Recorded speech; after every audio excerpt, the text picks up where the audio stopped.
अक्सर हॉस्पिटल्स में एक इंसान जो वेंटिलेटर पर कुछ मिनट पहले तक जिंदा था, आखिर उसकी बॉडी में ऐसा क्या चेंज हुआ जिसकी वजह से उसको डेथ डिक्लेयर कर दिया गया। और क्या ये उसकी लाइफ का एंड है या फिर उसकी एक नई जिंदगी शुरू होने वाली है? क्या सच में इंसान नरक या स्वर्ग में जाते हैं या फिर डेथ ही इंसान का अंत है या एक दूसरी दुनिया की शुरुआत? अक्सर हम सुनते हैं एक इंसान डेथ डिक्लेयर होने के कुछ समय बाद जिंदा हो गया या फिर कई सालों बाद कोमा से बाहर आया। आखिर उस इंसान ने जब अपनी मौत को इतने पास से महसूस किया तब उसने क्या क्या चीजों को महसूस किया होगा? ये सवाल कभी ना कभी हम सबके दिमाग में जरूर आया होगा। तो हे गाइस, मेरा नाम है विशाल राणा और आज हम इन्हीं सवालों के जवाब जानेंगे इस वीडियो के माध्यम से। इंसान की डेथ के बाद क्या होता है ये जानने से पहले ये समझते हैं कि आखिर एक जीते जागते इंसान को कौन सी सिचुएशन में डेथ डिक्लेयर कर दिया जाता है।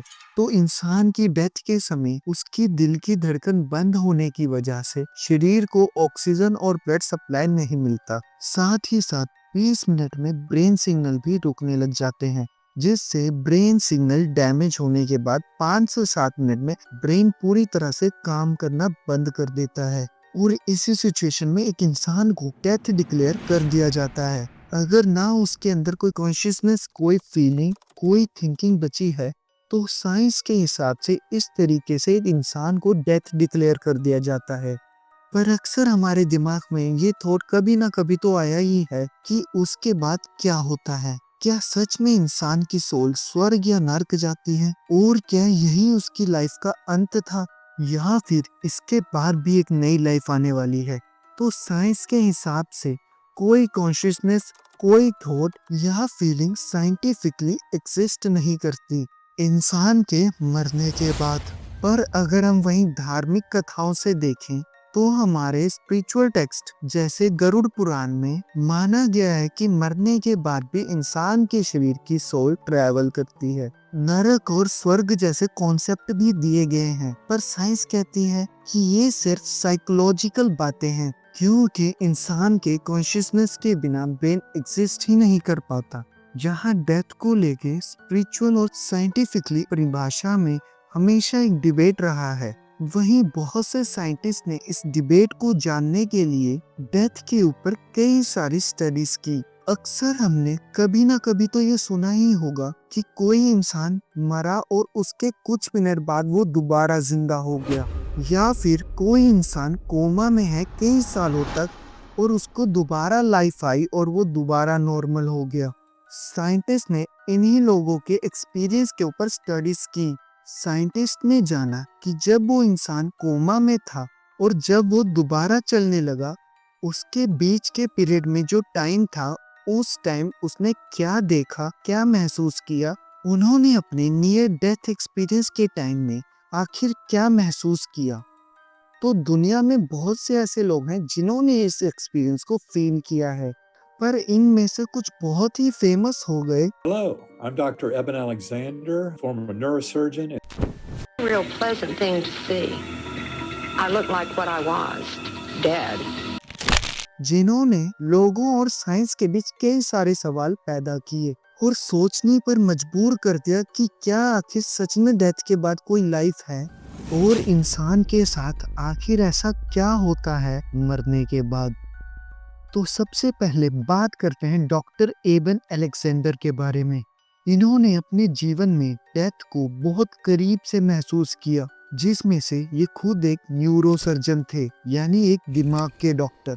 2008 में इनको बैक्टीरियल मेनिंजाइटिस हुआ, जो कि एक सीरियस जानलेवा इन्फेक्शन होता है, जिसमें ब्रेन और स्पाइनल कोड के 3 प्रोटेक्टिव लेयर्स, जिन्हें मेनिंजस बोलते हैं, इस बात पर जानलेवा इन्फेक्शन हो जाता है। उनके डॉक्टर ने भी बचने के चांसेस ना के बराबर बता दिए और वहीं डॉक्टर अलेक्जेंडर 1 हफ्ते के लिए कोमा में चले गए। और वहीं जब वो कोमा से उठे, उनके एक्सपीरियंस ने डॉक्टर के साथ खुद को भी चौंका दिया। उन्होंने जो भी महसूस किया या जो भी फील किया, अपनी बुक में उसके बारे में लिखा। बुक में वो लिखते हैं कि एक बहुत खूबसूरत लड़की उन्हें एक बहुत शांत सी जगह में गाइड करते हुए ले जा रही थी, जो कि बहुत सुंदर एक ड्रीमी दुनिया है। जहाँ वाटरफॉल्स हैं, सुंदर पेड़ पौधे हैं और ट्रांसपेरेंट पानी है। उन्होंने एक लव्ड फीलिंग महसूस की, जहाँ पर हर तरफ शांति और हैप्पीनेस थी। और जब वो ये सब महसूस कर रहे थे, उन्होंने जो अपनी लाइफ बिताई है अब तक, वो उन्हें याद ही नहीं थी। उनके लिए सब कुछ एक फ्रेश और न्यू लाइफ स्टार्टिंग थी। 7 दिन बाद कोमा से बाहर आने के बाद वो बताते हैं कि उनके सारे एक्सपीरियंस कोई ड्रीम नहीं बल्कि एक रियलिटी जैसे लग रहे थे। और उनका कहना था कि बैक्टीरियल मेनिंजाइटिस की वजह से उनके ब्रेन की फंक्शनिंग ही बंद हो चुकी थी, फिर भी उनको कॉन्शियस एक्सपीरियंस हो रहे थे। और इन सब हिसाब से उनके लिए हमारी कॉन्शियसनेस या हमारा होश सिर्फ ब्रेन से नहीं बल्कि बाहर भी एग्जिस्ट करता था। उनकी इन्हीं बातों और एक्सपीरियंस पर साइंस कम्युनिटी कहती है कि जब उनका ब्रेन रिकवर हो रहा था तब ये उनके ब्रेन में हेलुसिनेशन हो रही थी, मतलब दिमाग में ऐसी इमेज क्रिएट होना जो एक्चुअल में एग्जिस्ट ही नहीं करती। रियल वर्ल्ड में उन चीजों का कोई एग्जिस्टेंस ही नहीं होता। साइंटिफिकली अक्सर ऐसे सीरियस इन्फेक्शन के बाद ऐसे इल्यूजन होना नॉर्मल है। अक्सर रेगिस्तान में किसी प्यासे को पानी दिख जाता हो, आप इल्यूजन को इस तरीके से समझ सकते हैं कि हमारा ब्रेन अपने आप ही इमेजेस को क्रिएट करने लग जाता है। चलिए दोस्तों, बात करते हैं एक और शॉकिंग केस के बारे में। साल 1991, पाम रेनॉल्ड्स, एक 35 साल की महिला जिनकी बॉडी का टेम्परेचर 10 डिग्री तक ठंडा, जिनके दिमाग से सारा खून बाहर निकल चुका था और हार्ट बीट तक बंद। फिर उन्होंने कुछ ऐसा एक्सपीरियंस किया जिसने पूरी दुनिया के मन में ऐसे सवाल दे दिए जिसका कोई एक्सप्लेनेशन नहीं। तो साल था 1991, Barrow Neurological Institute, Phoenix, Arizona. Pam के ब्रेन में एक जाइंट एनेरिज्म था, मतलब उसके ब्रेन की आर्टरी बहुत ज्यादा फूल चुकी थी, इतना कि ये किसी भी वक्त फट सकती थी। और ये इतना ज्यादा डेंजरस था कि डॉक्टर को उसी वक्त ब्रेन सर्जरी करनी पड़ी। तो डॉक्टर्स ने रास्ता अपनाया स्टैंड स्टिल सर्जरी का, जो कि इतनी कॉम्प्लेक्स थी जिसमें बॉडी की सारी फंक्शनिंग टेम्परेली बंद कर दी गई, जिसमें पाम की बॉडी का टेम्परेचर 10 डिग्री तक ठंडा कर दिया गया और ब्रेन से सारा ब्लड निकाल लिया गया और हार्ट बीट भी बंद कर दी गई ताकि ब्रेन सर्जरी आराम से हो पाए और उसमें कोई रुकावट ना आए और डॉक्टर सेफली ब्रेन सर्जरी कर पाए। इसी सिचुएशन में इंसान को साइंटिफिकली और क्लिनिकली डेड भी कह सकते हैं। तो सर्जरी खत्म होने के बाद जब पाम होश में आई और जो बातें उसने बताई, उसकी बातों ने सबको हैरान करके रख दिया, इंक्लूडिंग डॉक्टर्स भी। और सब शौक में थे कि ऐसा उसे एक्सपीरियंस कैसे हो सकता है। उनका कहना था कि उनको ऐसा एक्सपीरियंस हुआ कि वो अपने हेड से बाहर निकल गई हैं और अब वो खुद अपनी बॉडी की सर्जरी होते हुए देख पा रही थी। पाम ने सर्जरी के टाइम यूज होने वाला एक टूल जो डॉक्टर ने यूज किया था वो भी बिल्कुल सही डिस्क्राइब किया और डॉक्टर ने भी इस बात को कंफर्म किया। डॉक्टर्स ने कहा कि ये सच है, जो टूल पाम ने डिस्क्राइब किया वो एक्चुअली सर्जरी में यूज हुआ था। उस टूल का नाम था माइडस रेक्स बोन सो और इस बारे में पेशेंट या उसकी फैमिली को नहीं बताया जाता।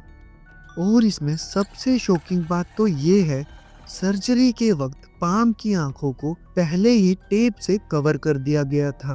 पाम ने तो सर्जरी के दौरान डॉक्टर्स के बीच होने वाली कन्वर्सेशन भी बताई और बाद में डॉक्टर ने खुद ये कंफर्म किया कि उन्होंने एग्जैक्टली सर्जरी के दौरान ये बोला था।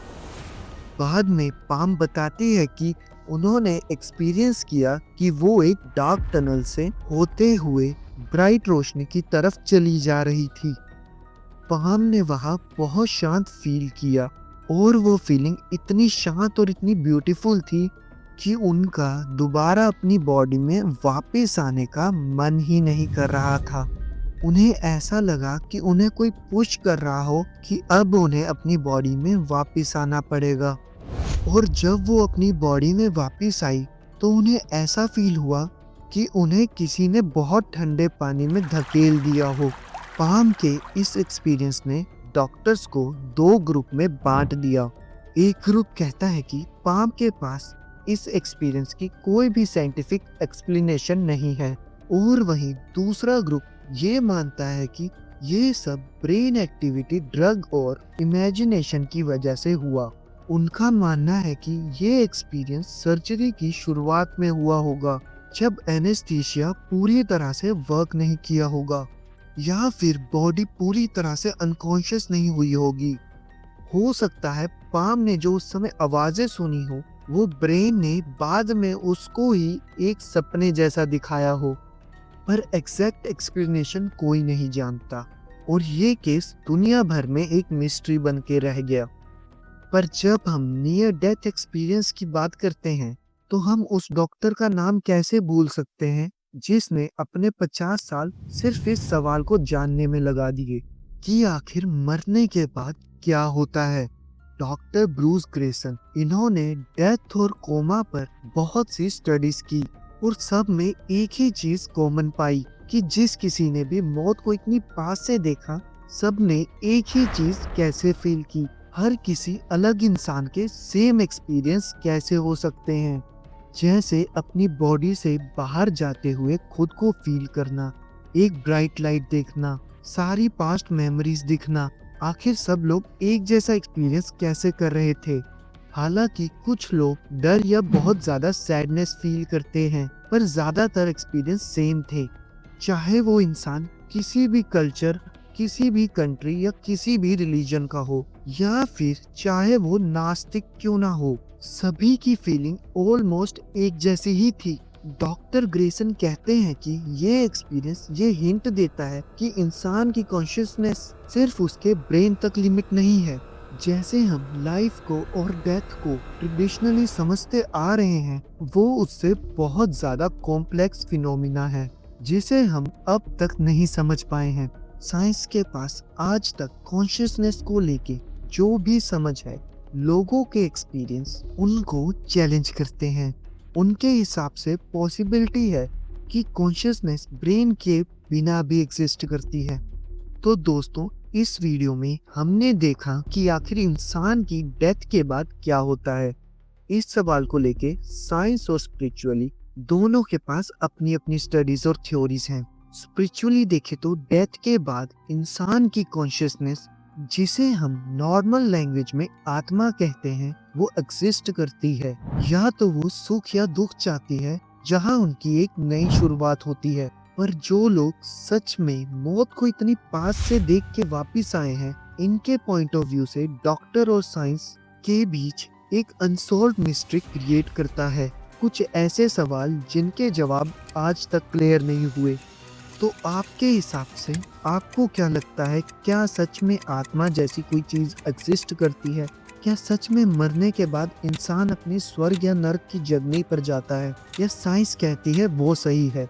अपनी थ्योरी हमें कमेंट्स में जरूर बताएं, और बताएं क्या आपके आसपास किसी ने नियर डेथ एक्सपीरियंस की है, उस इंसान का एक्सपीरियंस भी हमें कमेंट में जरूर बताएं। और ऐसी ही इंटरेस्टिंग वीडियो के लिए हमारे चैनल को सब्सक्राइब करें।